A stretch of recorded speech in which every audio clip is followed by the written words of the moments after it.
नमस्कार दोस्तों, मैं हूं नितिन मलिक। उम्मीद करता हूं आप सब ठीक होंगे।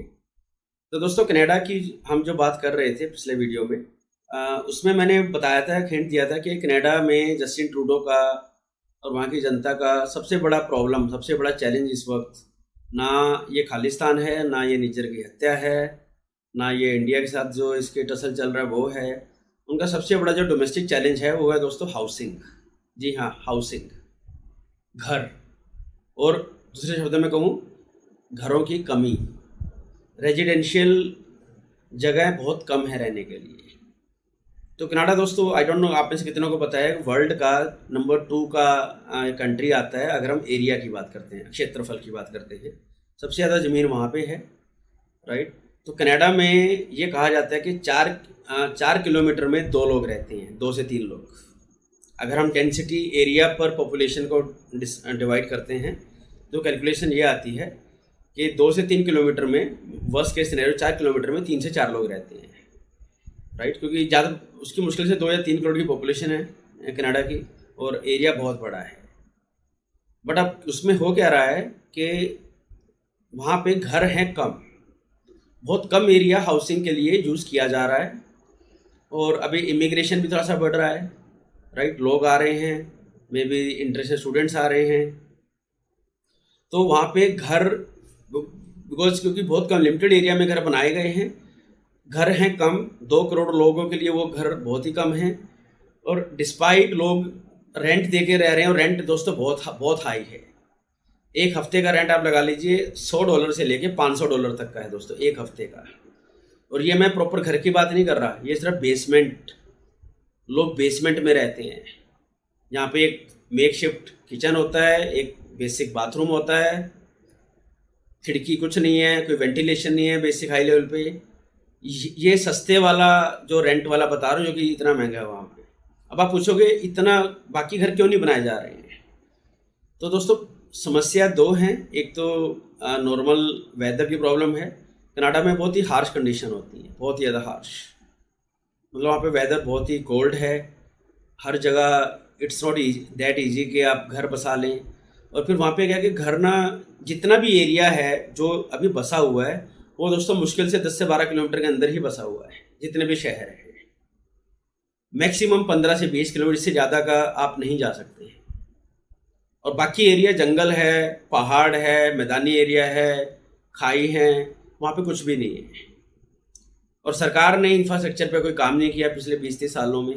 बल्कि अभी एक स्टेट्स निकल के आया रिसर्च में कि 1975 में जितने मकान बनाए गए थे कनाडा में, 2020 से लेके 2023 के बीच में उससे भी कम मकान बने हैं।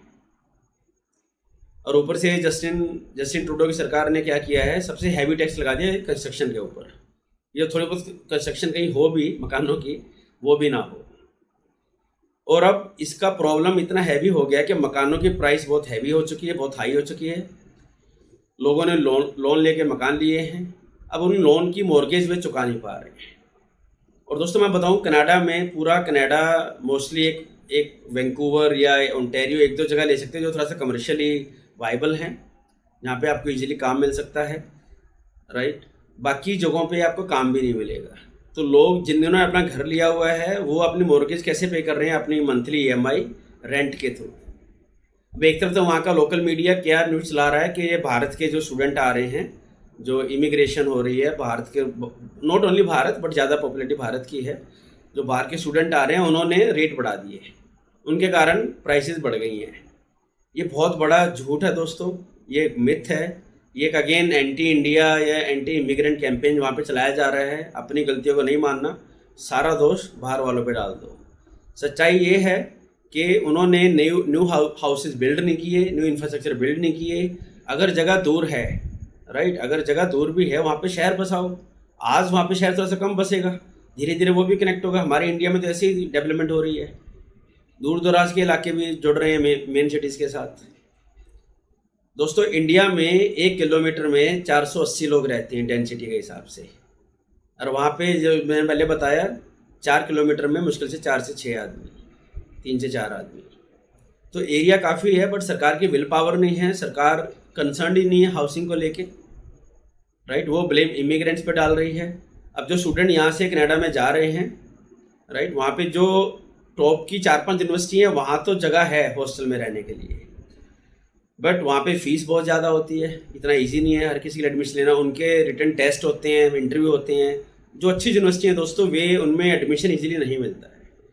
तो यहाँ के लोग क्या करते हैं, यहाँ के लोग पढ़ने तो वहाँ पे कम ही जाते हैं दोस्तों, सच बात यही है, ये कड़वा सच है इंडिया का। मैं इंडिया की बात करूँगा, और ये पाकिस्तान और बांग्लादेश में भी उतना ही अप्लाई होता है पूरे एशिया पे। वहाँ पे लोग जाते हैं परमानेंट रेजिडेंसी के लिए, PR लेने के लिए, कि एक बार किसी बहाने से पैसा खर्च करो, कॉलेज में जाओ, वहीं पे काम करो, कॉलेज की फीस किसी तरह वहाँ पे निकालो, और धीरे धीरे वहाँ पे PR के लिए अप्लाई कर दो, परमानेंट रेजिडेंसी, और फिर कनाडा के सिटीजन बन जाओ, राइट। ये सारा झगड़ा तो है PR का। अब PR के चक्कर में लोग सस्ते घटिया छोटे मोटे कॉलेज में एडमिशन ले लेते हैं, यहाँ पे फीस बहुत हाई है। आपको पता है, अगर कनाडा का एक स्टूडेंट मंथली $2000 पे कर रहा है ट्यूशन फीस के, वहाँ पे ट्यूशन फी एक कंपोनेंट होता है टोटल फीस का, तो हमारे से वे $4,000 से $5,000 फीस लेते हैं, मतलब डबल से ट्रिपल। और अभी 2023 के स्टार्टिंग में एक सर्वे रिसर्च हुई थी जिसमें ये बताया गया था कि अगर आज इंडिया के स्टूडेंट वहाँ पे जाना बंद कर दें तो कनाडा का पूरा एजुकेशन सिस्टम ही ध्वस्त हो जाएगा।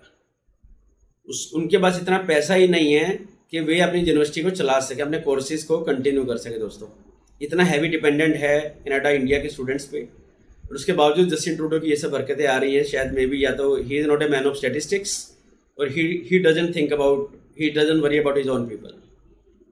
और ये जो जितनी मॉर्गेज पे की जा रही हैं, ये जो रेंट बढ़े हुए हैं, ये जो अपने आराम से लोग घर पे बैठ के खाना खाते हैं, जो अंग्रेजी की बात करें, जो लोकल है वहाँ के, राइट, उनको भी वो थैंक यू बोलना चाहिए सारे इन इमिग्रेंट्स को, इंडियन, पाकिस्तानी, जो भी लोग यहाँ से वहाँ जाके रेंट पे कर रहे हैं।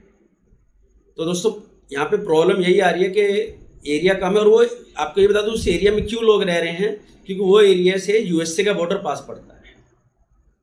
अब कई लोग ये भी करते हैं कि कनाडा में रहते हैं, USA से 1.5-2 घंटे का, 1-पौने घंटे का ड्राइव है, USA के बॉर्डर न्यूयॉर्क में जाते हैं, अपना काम करते हैं और वापस आ जाते हैं। वहाँ पे बॉर्डर ओपन है दोस्तों, USA और कनाडा का बॉर्डर ओपन है, वहाँ पे कोई इतनी चेकिंग ऐसा कुछ नहीं है, राइट।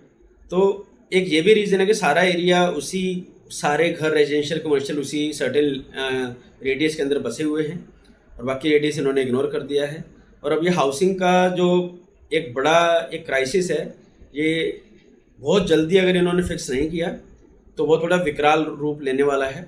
और आज बल्कि पूरा मीडिया ही नहीं, इवन उनका जो पार्टी का पार्टनर है जस्टिन ट्रूडो की पार्टी का, जगमीत सिंह, जो अपनी NDP पार्टी चलाता है, जो कि खुद खालिस्तान का सपोर्टर है, उसने भी इसके खिलाफ बोला है, जस्टिन ट्रूडो के खिलाफ, कि जस्टिन ट्रूडो के बस का नहीं है कुछ करना। इसने बोला था मैं ये करूँगा वो करूँगा, बट उसने कुछ भी नहीं किया। उसका ट्वीट आया दोस्तों आज ही। तो जस्टिन ट्रूडो के लिए ये सच बात है कि उसके तारे बहुत गर्दिश में हैं, वो हर जगह से मुसीबतों में घिरता जा रहा है। और सच बताऊँ, वो अपने बाप की तरह इडियट ही है, बाप ने भी कुछ ज़्यादा नहीं किया था, राइट। वो मैं ये बोलना नहीं चाहूँगा, बट मुझे लगता है कि वो वहाँ का राहुल गांधी है। बस यहाँ पे राहुल गांधी को पावर नहीं मिली है, वहाँ पे उसको पावर मिली हुई है दोस्तों, बट वो ज़्यादा देर उसको होल्ड कर नहीं पाएगा अगर उसका इसी तरह से पॉलिसीज रही, राइट। वो अपने देश के लोगों के लिए नहीं सोचता है, बस अपनी कुर्सी के लिए सोचता है, फॉरेन पॉलिसी में उसके कोई दम नहीं है, तो ये कुर्सी ज़्यादा देर तक बची नहीं रहने वाली है। तो दोस्तों इस हाउसिंग क्राइसिस जो कनाडा में चल रहा है, ये और इवॉल्व होता रहेगा, मैं इसकी खबरें आप तक लाता रहूँगा। आप प्लीज़ वीडियो को लाइक करें, चैनल को सब्सक्राइब करें, और नोटिफिकेशन बेल को दबाना ना भूलें दोस्तों। मिलते हैं जल्दी ही अगले वीडियो में, तब तक ध्यान रखिएगा। Thank you.